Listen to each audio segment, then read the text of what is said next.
आज की वीडियो में हम लोग बात करेंगे जो नीट की सुप्रीम कोर्ट की हियरिंग्स चल रही हैं उनमें अभी तक क्या हुआ है, आगे क्या होने वाला है और रीनीट होने के चांसेस कितने हैं। तो जैसा हम लोग जानते हैं कि 8 जुलाई का जो हियरिंग हुई थी उसमें जो सीजीआई बेंच है सुप्रीम कोर्ट की, उन्होंने कुछ चीजें मांगी। जैसे उन्होंने एक एनटीए से रिपोर्ट मांगी कि आप जो अपना एग्जाम कंडक्ट कराते हैं ये किस तरह से होता है, पेपर सेंटर्स तक किस तरह से पहुंचता है, कितने बच्चे अपीयर करते हैं, क्या अभी तक का ट्रेंड है, वो डिटेल्स आप हमारे साथ शेयर कीजिए। एक उन्होंने फाइंडिंग्स मांगी सीबीआई से। जैसे हम लोग जानते हैं कि सीबीआई के पास ये केस है, वो चेक कर रहे हैं कि पेपर कहाँ कहाँ लीक हुआ है, इसकी फाइंडिंग्स चल रही है।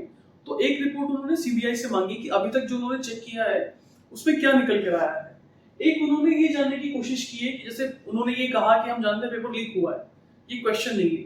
वो ये जानना चाहते हैं कि पेपर का जो लीक है एक्सटेंट है वो कहाँ तक है, ऑनलाइन लीक हुआ है, ऑफलाइन लीक हुआ है। तो ये चीजें 8 जुलाई को। अब जैसे 11 जुलाई को एक हियरिंग और होनी थी लेकिन वो हो नहीं पाई क्योंकि जो एफिडेविट सबमिट हुए हैं अलग अलग, जैसे एक आईआईटी मद्रास सबमिट हुआ है, सीबीआई ने अपनी रिपोर्ट सबमिट की है, सेंटर ने और एनटीए ने कुछ एफिडेविट सबमिट किए हैं। तो उसमें से कुछ डॉक्यूमेंट्स जो हैं वो पेटिशनर के लॉयर्स को नहीं मिल पाए, इसलिए उन्होंने हियरिंग जो है वो आगे की डेट मांगी। तो सीजीआई बेंच ने अब उन्हें जो नेक्स्ट हियरिंग की डेट दी है वो है आपका 18 जुलाई। तो अब जो नेक्स्ट हियरिंग होगी वो 18 जुलाई को होगी।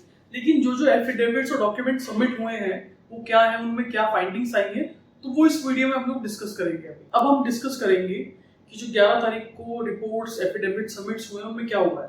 जैसे सबसे इंपॉर्टेंट जो है उसमें वो आईआईटी मद्रास की रिपोर्ट है।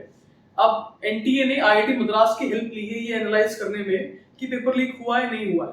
तो उनकी फाइंडिंग्स क्या है, क्या उन्होंने फाइनलाइज किया है, तो उन्होंने इसे समरी में एग्जीक्यूट किया है। जैसे पहले पॉइंट पे इन्होंने लिखा है कि कोई भी लार्ज स्केल इंडिकेशंस नहीं है कि पेपर लीक हुआ है, नो अबनॉर्मैलिटी। तो कोई ऐसा नहीं है कुछ भी एबनॉर्मल है, आउट ऑफ द प्लेस है।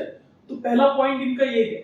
सेकंड पॉइंट पे इन्होंने कहा है कि इन्होंने सिटी वाइज और सेंटर वाइज एनालाइज किया है पेपर को 23 और 24 के लिए, मतलब 2 सालों के लिए, चेक करने के लिए कि इसमें रैंक्स में कोई वेरिएशंस हैं या नहीं है। The analysis is carried out on the top 1.4 lakh ranks. तो जो स्टार्टिंग की 1,40,000 रैंक है उन पे एनालिसिस हुआ है। इनका थर्ड पॉइंट ये कि जो इन्होंने एनालिसिस किया है इसका, तो ये इनफ है बताने के लिए कि पेपर लीक हुआ है या नहीं हुआ है। अब इसका फाइनल क्या है? फाइनल पॉइंट इनका ये है, the analysis shows that there is neither any indication of mass malpractice nor a localized set of candidates being benefited leading to abnormal score। मतलब इनका कहना ये है कि कोई भी लार्ज स्केल मैनिपुलेशन नहीं हुई है किसी भी एक पर्टिकुलर सेंटर पे या किसी भी एक पर्टिकुलर सिटी में। अब इन्होंने कहा है कि there is overall increase of marks obtained by students specifically in the range of 550 to 720। अब इनका कहना ये है कि जो 720 स्कोर है 550 से, इसमें इंक्रीज हुआ है। उसका कारण ये है कि 25% सिलेबस में रिडक्शन किया गया है।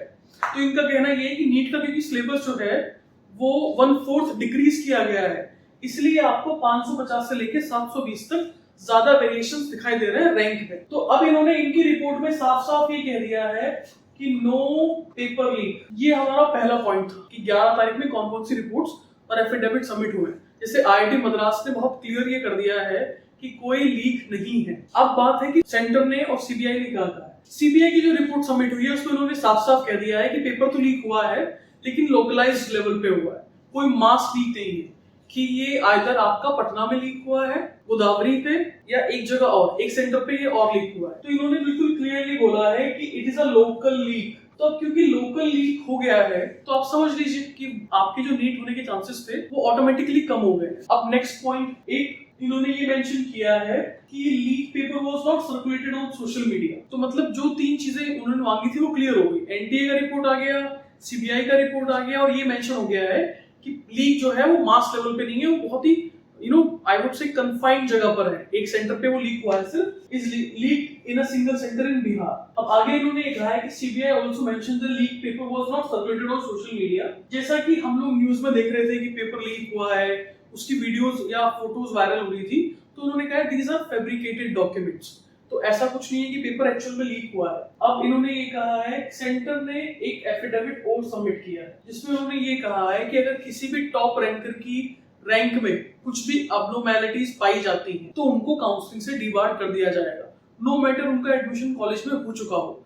तो ऐसा नहीं है कि सीबीआई जो इंक्वायरी कर रही है वो नहीं चलेगी। तो अभी तक जो रिपोर्ट्स हमने देखी हैं या हमने समझी हैं, हमें बहुत क्लियर हो गया है कि रीनीट होने के चांसेस जो थोड़े बहुत थे भी, जिन रिपोर्ट्स का हम लोग वेट कर रहे थे कि उसमें कहीं ना कहीं पता चले कि भाई पेपर लीक होने की गुंजाइश हुई है या पेपर बड़े लेवल पे लीक हुआ है, तो वो अब क्लियर हो गया है।